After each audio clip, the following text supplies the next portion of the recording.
కొణిదెల పవన్ కళ్యాణ్ అమ్మ కడుపున ఆఖరివాడిగా పుట్టిన అందరికీ మంచి చేయాలి, మేలు జరగాలి అనే విషయంలో ముందువాడుగా ఉంటాడు.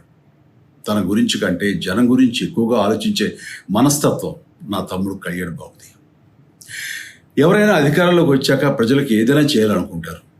కానీ కళ్యాణ్ తన సొంత సంపాదనని కౌలు రైతుల కన్నీళ్లు తుడిచేందుకు ఖర్చు పెట్టడం, సరిహద్దు దగ్గర ప్రాణాలొడ్డి పోరాడే జవాన్ కోసం పెద్ద మొత్తం అందివ్వటం, అలాగే మత్స్యకారులు ఇంకా ఎందరికో తాను చేసిన సహాయం చూస్తుంటే ఇలాంటి నాయకుడు కదా జనాలకు కావాల్సింది అనిపిస్తుంది. ఒక రకంగా చెప్పాలంటే సినిమాలోకి తాను బలవంతంగా వచ్చాడు, రాజకీయాల్లో మాత్రం ఇష్టంతోనే వచ్చాడు. ఏ తల్లికైనా తన కొడుకు కష్టపడుతుంటే గుండె తరుక్కుపోతుంది. అలాగే ఏ అన్నకైనా తన తమ్ముడు అనవసరంగా మాటలు పడుతుంటే బాధ వేస్తుంది. అలా బాధపడుతున్న నా తల్లికి ఈ అన్నయ్యగా ఒక మాట చెప్పాను.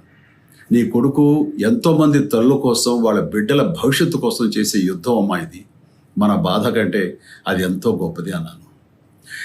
అన్యాయాన్ని ఎదిరించకుండా మౌనంగా ఉండే మంచివాళ్ళ వల్లనే ప్రజాస్వామ్యం మరింత నష్టం అని నమ్మి జనం కోసం జన సైనికుడు అయ్యాడు. తాను బలంగా నమ్మిన సిద్ధాంతం కోసం తన జీవితం రాజకీయాల్లోకి అంకితం చేసిన శక్తిశాలి పవన్ కళ్యాణ్. ప్రజల కోసం, రాష్ట్ర భవిష్యత్తు కోసం ఆ శక్తిని వినియోగించాలి అంటే చట్టసభలో అతని గొంతు మనం వినాలి.